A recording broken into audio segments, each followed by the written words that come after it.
어제 월요일 날 무화과 저주 사건이 있었습니다. 그리고 나서 이제 오늘 화요일 날이 되죠. 예수님께서 고난주간에 이제 주로 베다니에 계셨고 그 다음에 낮에는 예루살렘에 가십니다.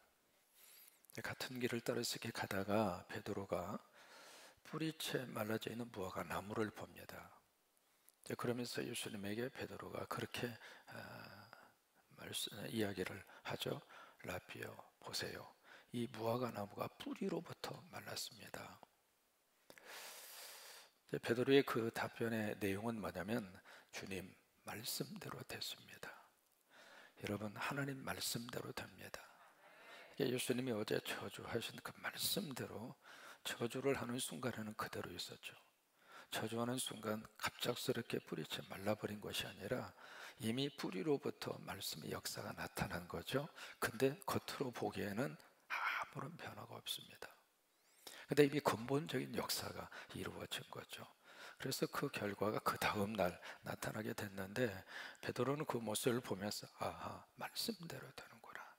주님이 말씀하시면 말씀대로 역사가 나타나는구나. 우리는 그것을 믿고 삽니다.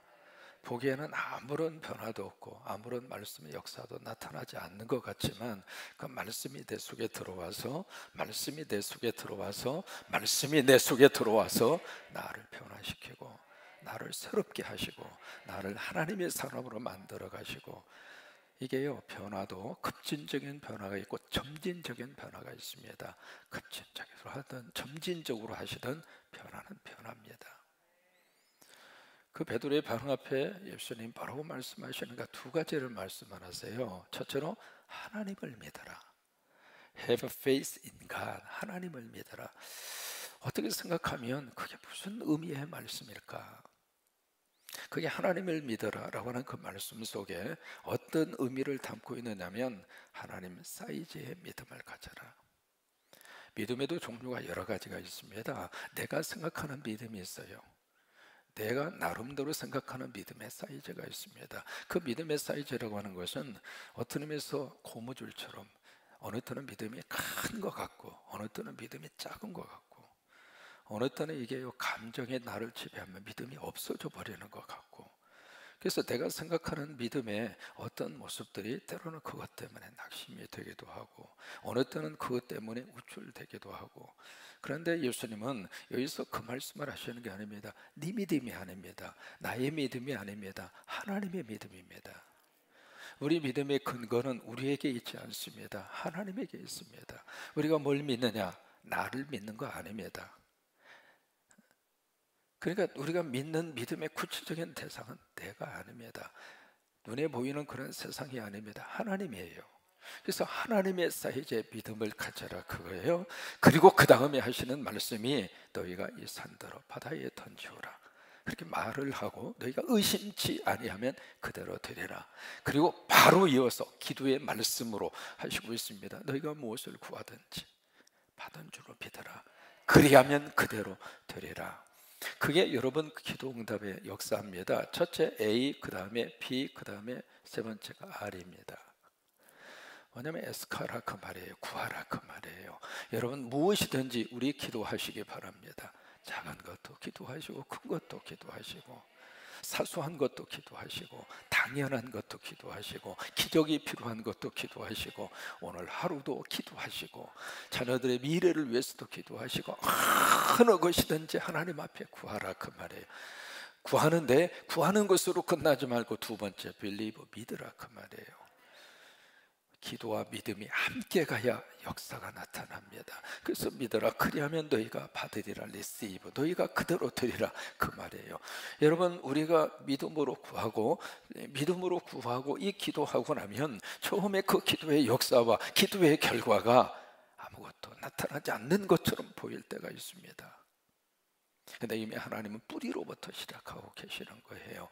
근본부터 이미 하나님이 역사하고 있는 거예요. 때가 되면 나타납니다. 때가 되면 결과가 나타납니다. 여러분 가자 기도하십시오. 가자 기도하십시오.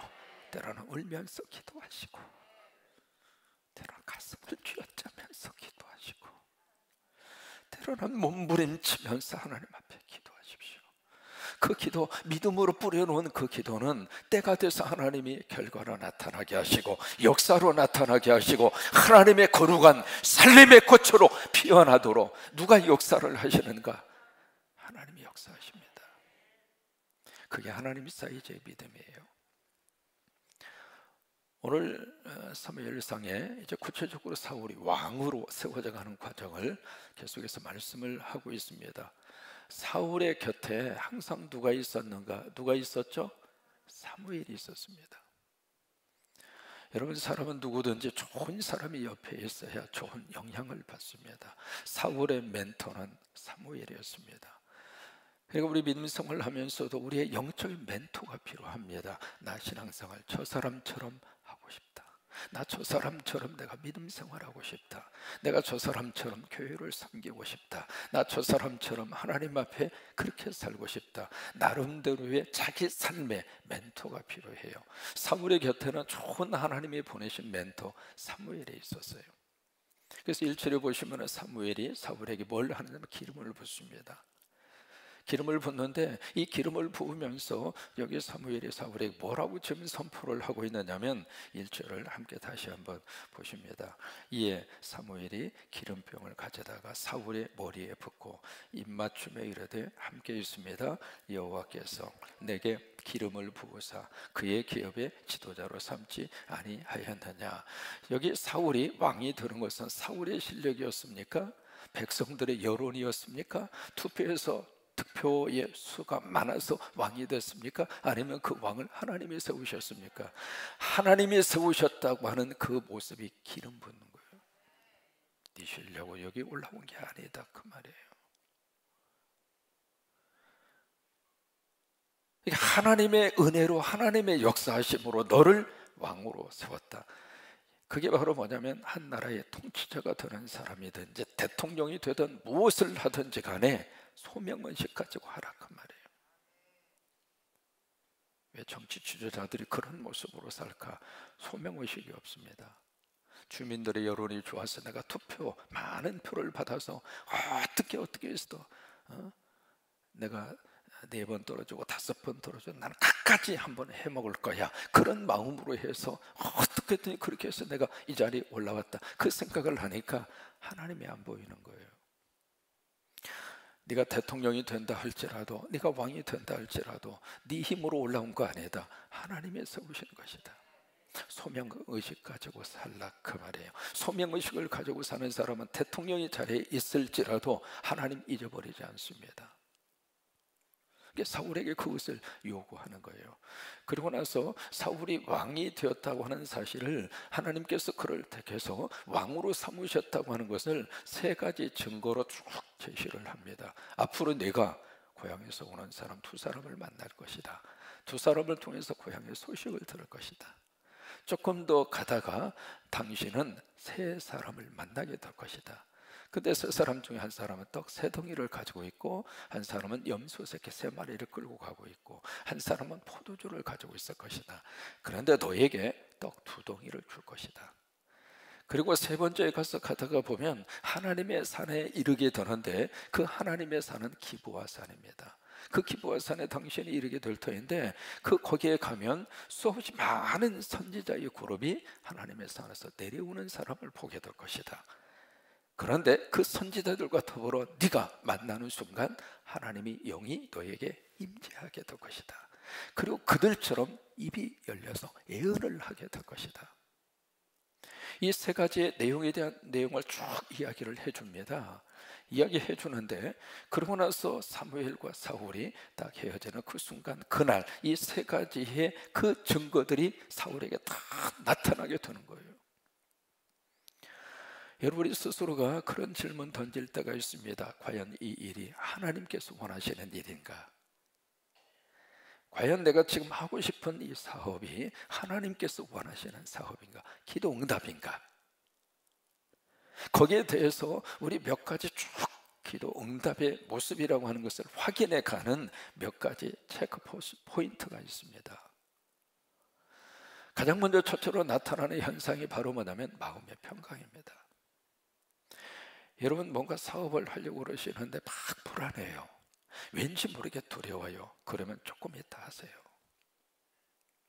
주변 사람들은 당신 이거 해도 안 돼 그러는데 그 일을 생각하면 생각할수록 마음이 편해요. 기도응답입니다. 그러니까 무슨 일을 시작을 하실 때 기도한 다음에 이게 응답인지 아닌지를 무엇으로 지금 이것을 좀 판가름하고 무엇으로 내가 판단하고 분별할 수 있을까? 처음 그 출발이 마음의 평강입니다. 성령님은 마음의 평화로 주십니다. 마음의 평화로 주십니다. 그래서 성령님이 우리 안에 계셔서 응답으로 주시는 것은 주변 상황 그것 관계치 않습니다. 이미 내 마음속에 편안함으로 주세요. 그러면 믿고 하세요. 두 번째는 환경으로 그렇게 만들어 가십니다. 여기 지금 두 사람 만나고 세 사람 만나고 그 다음에 그룹이 점점 많아지잖아요. 환경 자체가 그렇게 나를 끌고 가는 거예요. 그쪽 사업에 관계되는 사람을 하나님이 붙여주십니다. 그래서 그 일이 열리도록 그렇게 역사하십니다. 묘하게도 환경 자체가 달라지도록 그렇게 역사를 하시는 거예요. 사람을 보내시고 두 사람 세 사람 그 다음에 그룹이 더 많아지잖아요. 그러니까 생각지도 않는 그 관계된 사람을 하나님께서 어떻게 역사하셔서 나하고 관계를 맺게 하시고 그리고 나를 이끌어주고, 그리고 세 번째는 세 번째 여기서 나타나는 것처럼 공동체적으로 움직여 가도록 그렇게 역사를 하십니다. 그리고 가장 마지막에 중요하게 나타나는 그 현상이 바로 뭐냐면 성령입니다. 오늘 사무엘상 10장에 보시면은 하나님의 영이라고 하는 단어가 계속 나옵니다. 여러분 어떤 경우가 있어도 하나님의 영이 우리를 하나님의 사람으로 만들어 가십니다. 하나님의 영이 우리를 하나님의 사람으로 변화시켜 주십니다. 오늘 이 시대에 우리 자녀들에게 좋은 하나님의 축복의 길이 열리기를 축복합니다. 가장 필요한 것은 하나님의 영입니다. 실력이 있어야 우리가 세상에서 살아남죠. 그 다음에 건강한 체력이 있어야 버텨낼 수 있죠. 거기에 더 중요한 것은 하나님의 영이 함께 하셔서 주시는 영역이 있어야 됩니다. 반짝이는 그 0.1%의 아이디어가 돈을 버는 세상입니다. 그 번쩍이는 아이디어는 누가 주시는가? 성령님이 주십니다. 하나님이 주십니다. 공부하는 우리 친구들에게, 우리 청년들에게, 우리 자녀들에게 하나님께서 영역을 주셔서 하나님의 영으로 충만하도록 역사하셔서 남이 볼 수 없는 0.1% 그걸 보게 하셔서 거기에서 남들이 생각하지 못하는 아이디어가 나오고 거기서 지혜가 나오고, 그러니까 여기 마지막 이 사울에게 하나님이 부어주신 것은 바로 성령이에요. 그리고 나서 이제 사무엘은 사울을 왕으로 공식화하는 작업을 하게 되죠. 그것이 이제 제비뽑기입니다. 제비를 뽑는데 1차, 2차, 3차, 4차까지 하잖아요. 1000명씩 지파별로 모이도록 하고 거기서 각 이제 뽑힌 사람 또 뽑기 위해서 4차까지 가요. 4차까지 해서 이 제비뽑기를 해서 나중에 사울이 딱 뽑힌 거예요. 뽑혔는데 여기 지금 이 사울이 보여주고 있는 태도 세 가지를 우리가 볼 수 있습니다. 첫째, 뭘 볼 수 있는가? 사울하고 사무엘이 만났다고 하는 소문이 났어요. 그래서 그의 숙부가 사울에게 찾아와서 묻습니다. 숙부는 삼촌이죠. 와서 물어요. 뭐라고 묻느냐면 사무엘이 뭐라고 그랬어? 그렇게 묻는 거예요. 왜냐하면 이미 그 조직사회 안에 왕을 세우고 있다고 하는 이야기를 다 들은 거예요. 이미 소문을 다 들은 거예요. 그러면 뭔가 이 사울과 사무엘 사이에 그런 뭔가가 있을 것이다. 거기에 냄새를 맡고 이 삼촌이 온 거죠. 그럼 삼촌이 왜 왔을까? 왜 그걸 물었을까? 자기도 한 자리 차지하고 싶었어. 여러분 권력의 자리에는 항상 그런 사람들이 주변에 서성대잖아요. 근데 이 사울이 어떻게 처신을 하는가? 나귀 찾은 그 이야기만 하고요, 자기가 사무엘을 자기에게 기름을 부어서 장차 이 나라의 초대 왕이 되고 대통령이 됐다고 하는 사실을 말하지 않습니다. 보통 사람 같으면 막 자랑하고 싶죠. 지나가는 사람 붙잡고도 자랑하고 싶을 거예요. 근데 이 사울은 자랑하지 않습니다. 거기에 대해서는 함구하고 있습니다. 왜 그럴까요? 사울 스스로가 나는 왕이 될 제목이 못됐다. 그게 사울의 마음이에요. 그냥 단순히 그냥 립 서비스로 나 왕이 될 사람이 못돼요. 그렇게 하는 것이 아니라 실질적으로 그랬어요. 사울 스스로가 그렇게 깊이 자기 자신을 그렇게 인지를 하고 있었어요. 그렇기 때문에 숙부가 와서 말을 할 때 사울이 아무 말을 하지 않습니다. 두 번째로 제비뽑기에서 뽑혔어요. 뽑혔는데 아무리 찾아도 기스의 아들 사울이 안 보이는 거예요. 여기를 찾아도 없고 저기를 찾아도 없고, 그래서 하나님 앞에 붙잖아요. 하나님, 사울 왔어요? 그러니까 하나님 뭐라 그래요? 왔어. 어디 있는데요? 저 진보다리 속에 숨어 있다. 이렇게 찾아가서 보니까 사울이 진보다리 속에 숨어 있는 거예요. 제가 지어낸 말이 아닙니다. 오늘 성경에 그대로 다 여기 다 기록이 되어져 있잖아요. 자, 한번 보실까요? 22절입니다. 같이 읽을까요? 그러므로 그들이 또 여호와께 묻되 그 사람이 여기 왔나이까? 여호와께서 대답하시되 그가 진보다리들 사이에 숨었느니라 하셨더라. 참 별걸 다 물어보죠. 그래요. 물어보고 살아야 축복이에요. 나름대로 열심히 찾는 것도 우리가 해야 되지만 물어봐야죠. 왔어요? 왔어. 어디 있는데요? 저 진보다리 속에 숨어 있다 지금. 그래가지고 이 왕이 된 사람이 지금 보따리 속에 무슨 숨바꼭질하고 있습니까? 머리카락 보일라 네일론 그러고 있습니까? 그거 아니거든요. 그렇게 해서 그 사울을 이렇게 데리고 와 보니까, 자 보세요, 23절입니다. 그들이 달려가서 거기서 그를 데려오매, 일부러 데려왔잖아요. 본인이 지금 나선 게 아니잖아요. 데리고 오매 그가 백성 중에서니 다른 사람보다 어깨 이만큼 컸더라. 키가 얼마나 큰지 평균 신장보다도 어깨 이만큼 그렇게 컸다 이 말이에요. 다시 말해서 롱다리다 그 말이죠. 24절 사무엘이 모든 백성에게 이르되 너희는 여호와께서 택하신 자를 보느냐. 모든 백성 중에 짝할 이가 없느니라 하니 모든 백성이 뭘 외칩니까? 왕이 만세를 외치니라. 이게 지금 완전히 대통령 취임식입니다.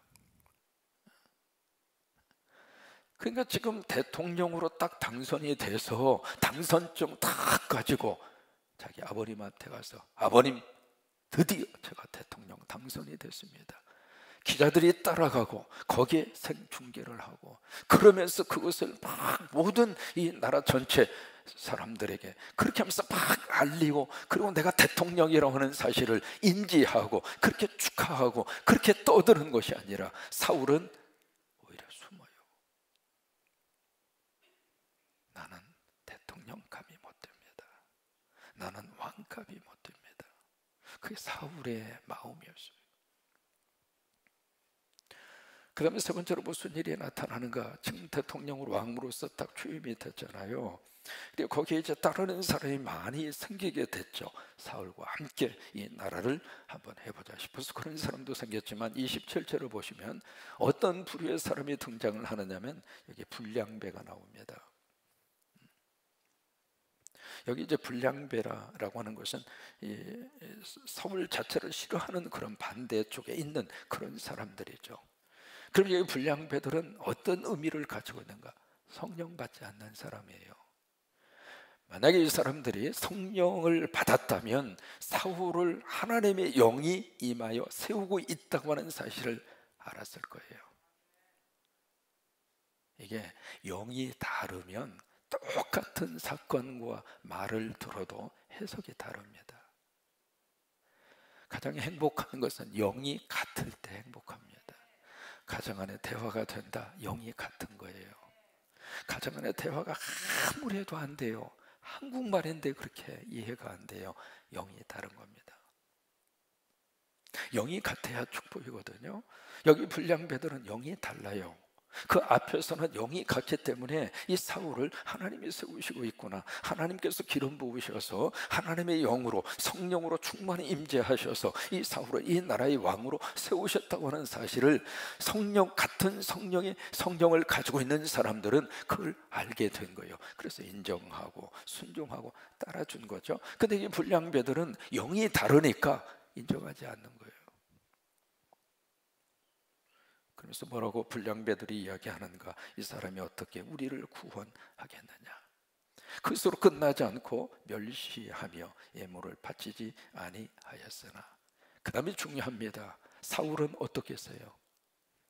잠잠하였더라.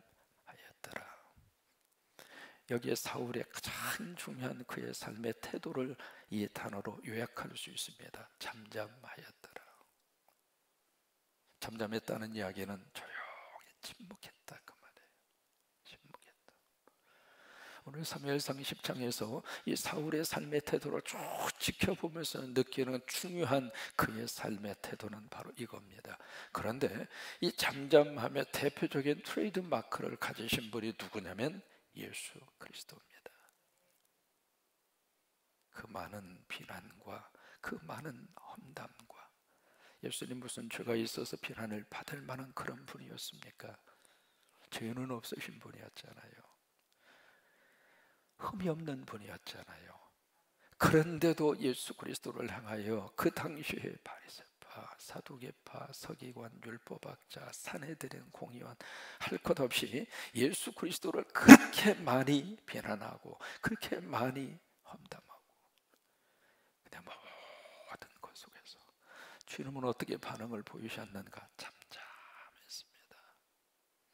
오늘 우리 안에 이 은혜가 저로부터 우리 속에 임할 수 있게 되기를 축복합니다. 우리는 작은 말 한마디라도 견디지를 못하지 않습니까? 우리는 나와 관계되어 있는 그 말 한마디가 근거가 있든지 없든지 그 말로 인하여 나 스스로도 견디지를 못하고 다른 사람들의 관계일수도 그렇고, 우리는 어떻게 해서라도 가서 그에게 내 감정을 표현해야 되고 뭔가를 그렇게 잡아내야 되고, 그래야 직성이 풀리는 것처럼 그게 누구나 다 가지고 있는 인간됨의 모습입니다. 주님은 잠잠하셨습니다. 여러분, 잠잠하는 것이 지는 것인가?